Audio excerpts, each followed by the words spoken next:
दोस्तों, BP public news की तरफ से सभी को शुभ संध्या।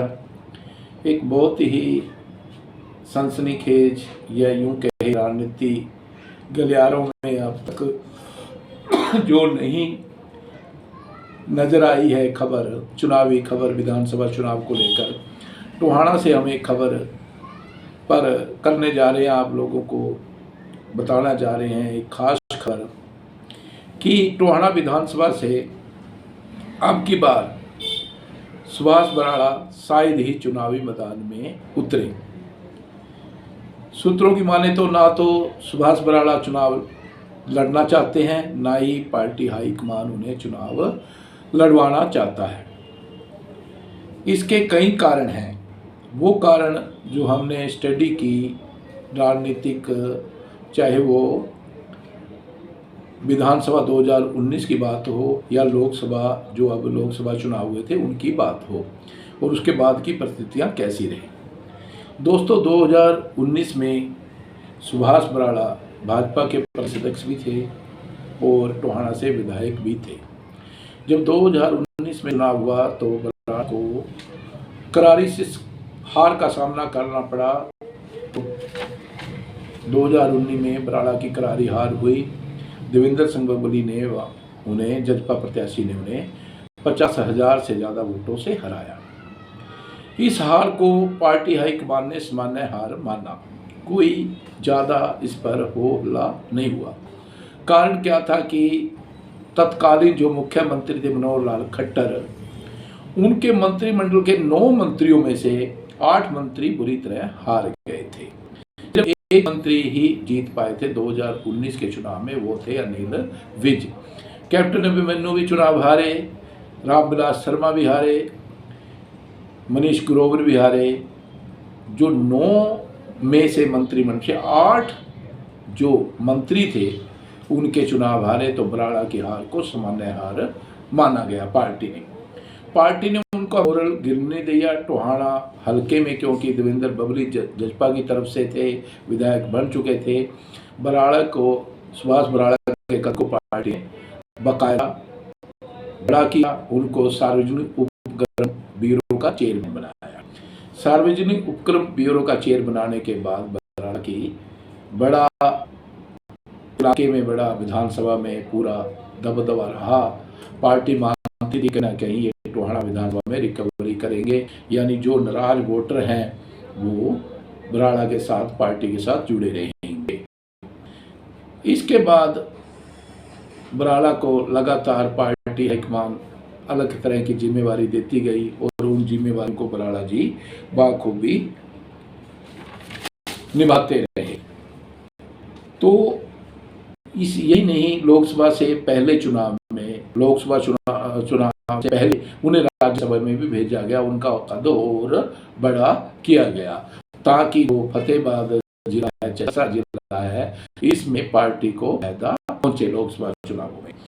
यही नहीं, पार्टी ने, बीजेपी हाईकमान ने उन्हें जो लोकसभा के हरियाणा की प्रचार समिति बनाई थी उसका चेयरमैन भी बनाया, ताकि ज़्यादा से ज़्यादा बराड़ा जी पूरी तरह से एक नेता बने और उस नेता का फायदा पार्टी हाईकमान को पहुंचे, पार्टी उम्मीदवारों को पहुंचे।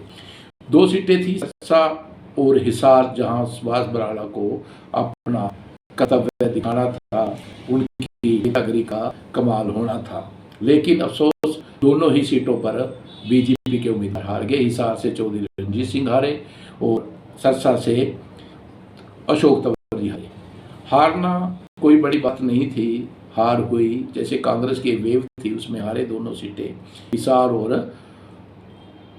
सिरा। लेकिन जो उम्मीदवार थे चौधरी रणजीत सिंह हिसार से और डॉक्टर अशोक तंवर सरसा से, उन दोनों ने फीडबैक भी बराड़ा के पक्ष में नहीं दिया। कहीं उन्होंने बराड़ा के कार्य प्रणाली पर पार्टी हाईकमान से शिकायत की या नाखुश रहे। इसी के चलते दूसरी बात, जो गृह विधानसभा क्षेत्र था, टोहाना था, जो सुभाष बराड़ा का, उसी में सिरसा हल्के में डॉक्टर अशोक तंवर की सबसे बड़ी हार हुई, जो कि पार्टी हाईकमान भी के लिए भी, किसी के लिए भी बहुत ही हैरानीजनक बात जिसको चेयरमैन बनाया, सार्वजनिक उपक्रम का चेयरमैन बनाया, राज्यसभा मेंबर बनाया, उसके बाद उसके हल्के में 50,000 से ज़्यादा जो हमारी सहजा हुई कांग्रेस को लीड भी, वो अशोक तंवर की हार हुई, वो सबसे ज़्यादा टोहाना विधानसभा से हुई। इसके बाद शुरू होती है पार्टी हाईकमान सोचने पर विचार करने पर मजबूर हो जाती है, सूत्रों की माने तो। इसके बाद बराला जी के जो विधान समिति बनाई गई बीजेपी ने, 3 विधानसभा चुनाव समिति बनाई गई बीजेपी ने, उन 3 विधानसभा समिति में बराला को कहीं भी नहीं रखा गया। तो ये बड़ा पॉइंट था कि बराला जी को विधानसभा चुनाव समिति में कोई भी जिम्मेवारी नहीं दी गई। हैरानीजनक बात ये कहीं ना कहीं दर्शाता है कि पार्टी हाईकमान सुभाष बराला की कार्यप्रणाली से जो रिजल्ट आए हैं लोकसभा में, उनसे काफ़ी नाखुश है या उनकी उम्मीदों पर बराला जी खरे नहीं उतरे। इसलिए उन्होंने बराला जी को ना तो तीनों जो विधानसभा चुनावों के लिए 2024 के लिए समिति बने उनमें कोई जगह नहीं दी। सूत्रों माने तो अब जो टोहाना सीट है जहां हम आना चाह रहे हैं, टोहाना सीट पर भाजपा हाईकमान अन्य उम्मीदवार को उतारना चाहता है। हालांकि भाजपा हाईकमान ने सभी सांसदों को कहा है कि उन्हें विधानसभा चुनाव भी लड़ा सकते हैं। ये बात देखते हैं बराला को लड़ाएंगे नहीं लड़ाएंगे, लेकिन हमारे सूत्र माने तो एक परिस्थितियाँ मानने तो जो वहाँ हुई हैं, तो हमारे मानना ये है कि बराला को शायद ही ये चुनाव लड़ाई बीजेपी। और ये भी है, बराला खुद भी कई दफ़ा कई वर्करों के समक्ष अंदरूनी जानकारी के अनुसार कह चुके हैं कि ना तो मैं चुनाव लड़ूंगा, ना मेरा परिवार का कोई सदस्य चुनाव लड़ेगा। हमारी बात हुई थी, एक इंटरव्यू में हम बातचीत कर रहे थे, उनसे बात भी हुई थी। उन्होंने कहा कोई हो, हमने पूछा टोहाना से आप चुनाव लड़ोगे, उनका कहना था कोई हो चुनाव तो कमल का फूल होगा। या उन्होंने साफ साफ गोलमाल कहा कि दूसरा कैंडिडेट भी आ सकता है। अब टोहाना विधानसभा से चाहे नरेश बंसल की बात हो रही है, चाहे संजय रेवड़ी हो जो कि पूर्व मुख्यमंत्री मनोहर लाल खट्टर जी के नजदीक भी है, और उन्होंने पार्टी ज्वाइन करवाई थी तो मनोहर लाल खट्टर ने ही उनको करवाई थी। चाहे वो रिंकू मान हो, चाहे वो वेद जांगड़ा हो, कोई भी हो या अन्य हो, लेकिन ये सारी परिस्थितियां बताती हैं कि शायद ही सुभाष बराला चुनाव मैदान में अब की बार हों।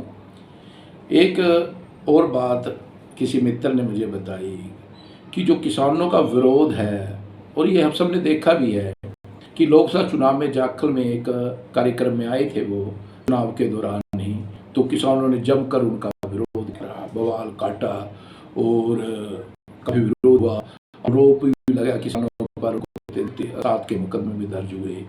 तो कहीं ना कहीं एक ये भी बात है कि बराला का सबसे ज़्यादा विरोध होगा।